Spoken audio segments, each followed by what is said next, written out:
Pourquoi l'Église? Le plus grand souci où l'intérêt de Dieu se rapporte à son Fils. Le second intérêt ou l'objet le plus grand pour Dieu dans cet univers, c'est l'Église. Dans les Écritures, ces deux choses sont mises ensemble. Voici ce qui est dit. Il l'a donné pour être chef sur toute chose à l'Église, qui est son corps.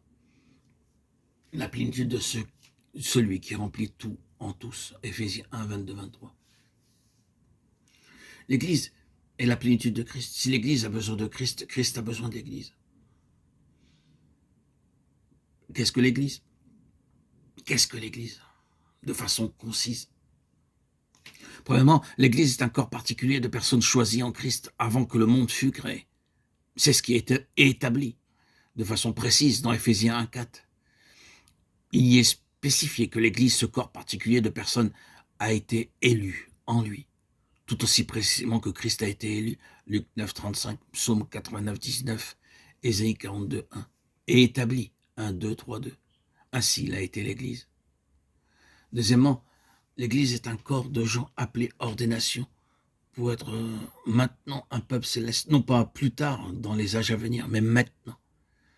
Ceci est clairement contenu dans Actes 15, 14. Simon a raconté comment Dieu a premièrement visité les nations pour en tirer un peuple pour son nom.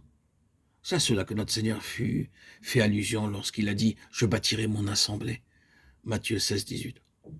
Et troisièmement, l'Église est un corps de gens qui, bien qu'appelés individuellement, ne sont pas simplement un nombre d'individus. Ils n'ont jamais été élus individuellement. Ils n'ont jamais été choisis séparément, mais comme un tout. C'est très important de s'en souvenir. Et comme l'œuvre du Saint-Esprit est toujours de rendre réel ce qui a été éternellement déterminé et établi par Dieu. De même, c'est son œuvre, non pas comme une idée qui vient après coup, mais selon son dessein, de rendre réelle et opérante cette unité éternelle en Christ et avec Christ. C'est là le propos de Dieu. L'Église est une chose bien déterminée ou une entité. Ce n'est pas une idée abstraite, ni une chose imaginaire. C'est une réalité, non seulement dans la pensée de Dieu, mais aussi dans son existence actuelle, quand elle est considérée selon sa véritable constitution, et non pas selon l'idée de l'homme. L'Église est d'une valeur et d'une importance immense pour Dieu et pour Christ. Elle est déclarée être sa plénitude. Toutes les plus grandes vertus de Christ, sa plénitude, sont pour l'Église. Dans l'Église et par l'Église. Pour le confirmer, nous avons la déclaration de la parole de Dieu en ce qui la concerne, et nous avons l'histoire de l'Église dans sa continuation, sa persistance, sa survie même. Et s'il nous faut davantage d'évidence quant à son importance et sa valeur, nous pouvons toujours en trouver dans un certain domaine qui manifeste une sollicitude très irreligieuse pour les intérêts de Dieu.